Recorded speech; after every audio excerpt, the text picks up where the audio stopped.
Breaking news guys, Jaksa Agung tunjuk Rudi Margono sebagai pelaksana tugas Japinsus. Di mana Pak Rudi Margono ini menggantikan Febri Adriansyah yang terkena kasus korupsi. Dan menariknya setelah dilantik menjadi PLT Japinsus, Pak Rudi Margono ini langsung mengumumkan Jampitsus lama sebagai tersangka. Yang dapat saya sampaikan, informasinya sudah ditetapkan 2 tersangka. Yang kedua adalah dari pihak oknum negeri, yaitu berinisial F. Nah, lebih detailnya nanti. F ini orang yang kemarin menjabat di tempat yang ditempati Pak Jampitsus Adin. Ya silakan. Kenapa setiap ada kasus korupsi besar selalu melibatkan nama Pak Jokowi? Berdasarkan keterangan dari Kolonel Sri Rajasa Purnawirawan Bin, bahwa Jampitsus yang baru saja menjadi tersangka itu adalah kaki tangannya Pak Jokowi. Dan ini bahaya jika nantinya Jampitsus yang jadi tersangka ini jadi Jaksa Agung. Apa alasannya? Mari kita tonton sama-sama videonya berikut ini. Menurut Pak Rajasa, orang ini, Jampitsus ini harus diamputasi. harus diamputasi. Momennya kapan? Ya ini sekarang. Jangan sampai jadi Jaksa Agung. Oh, lebih bahaya. Lebih bahaya. Karena Jokowi pernah merasakan bagaimana ketika Jampitsus Febri menjadi algojonya dia. Begitu luar biasanya, ya kan? Begitu sadisnya dia. Dia lakukan.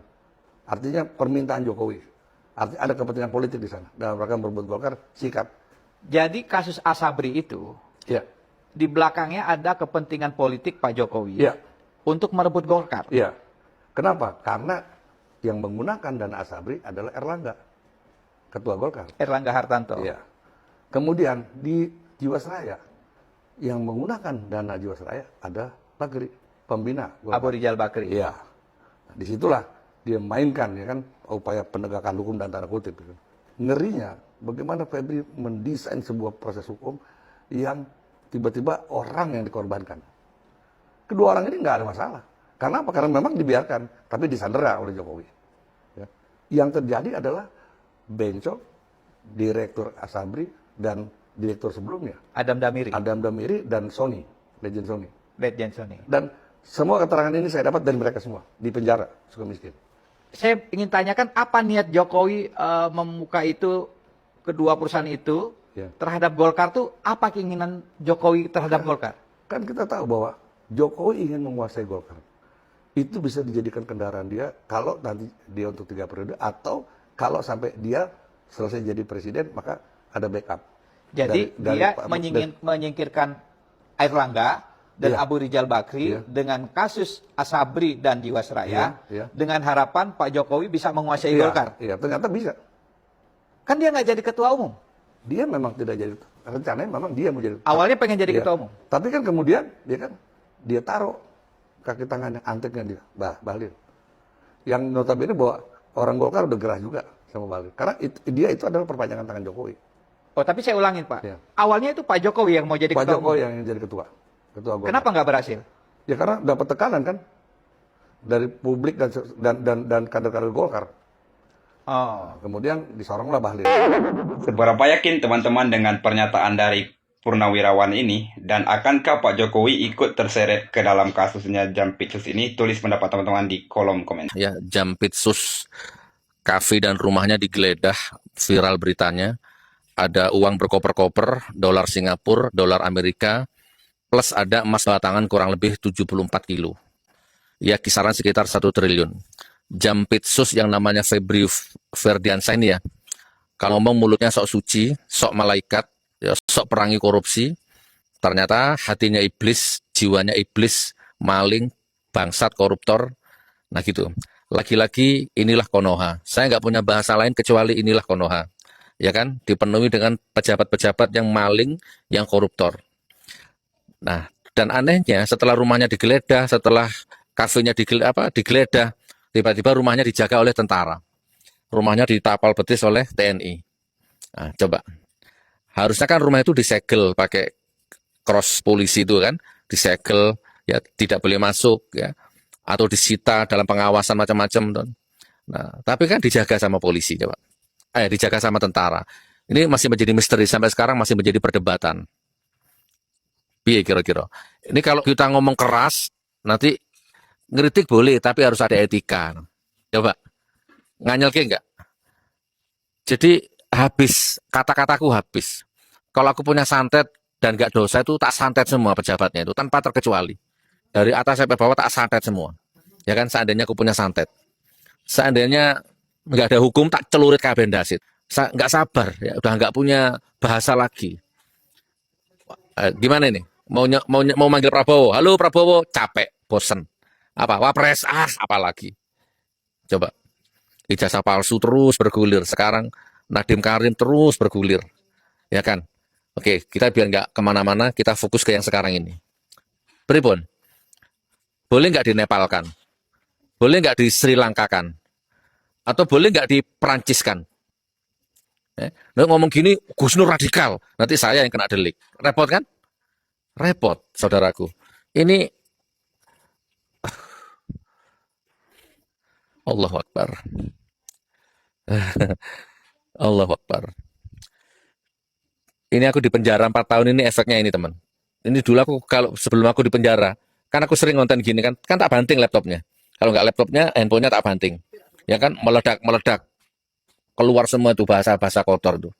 Tapi setelah keluar dari penjara ini sebisa-bisanya ngempet. Iya.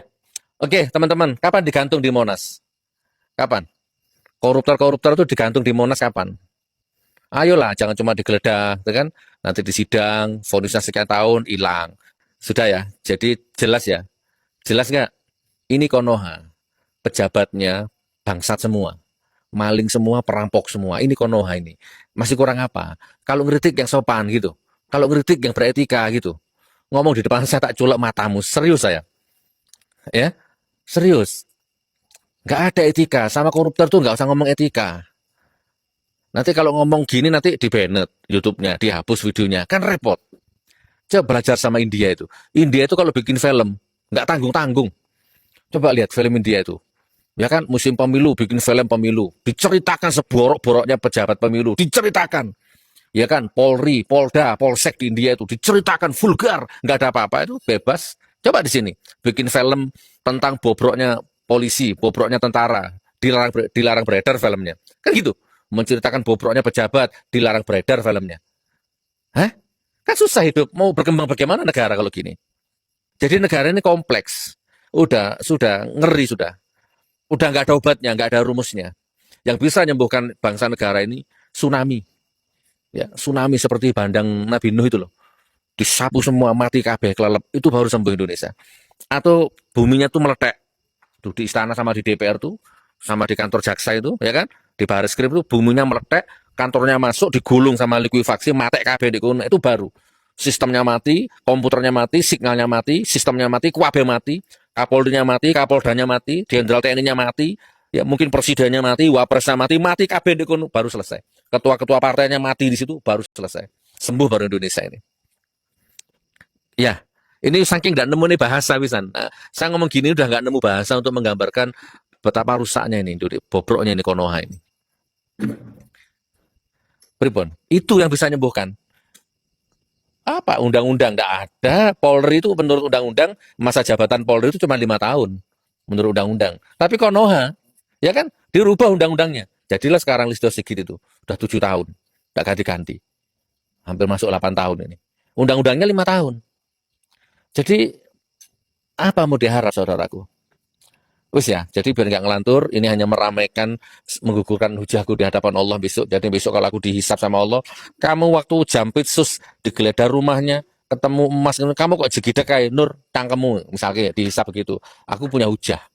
Boten malaikat, saya nggak diem, saya ngonten, nah, kan gitu ya. Karena kalau kita melihat kedoliman, kemunafikan, koruptor seperti itu, terus kita menang, kita diem, itu berat. Hisapnya berat. Melihat kemungkaran di depan mata, kita diem, hisapnya berat. Kan gitu. Maka Rasulullah menyarankan kalau kamu lihat kemungkaran, cegah dengan tanganmu. Dengan kekuasaan, kalau mampu. Kalau nggak punya kekuasaan, cegah dengan mulutmu. Ngomong. Nah ini, sekarang nyakut dengan mulut. Tapi kalau kamu takut ngomong mencegah dengan mulut, minimal dengan hati.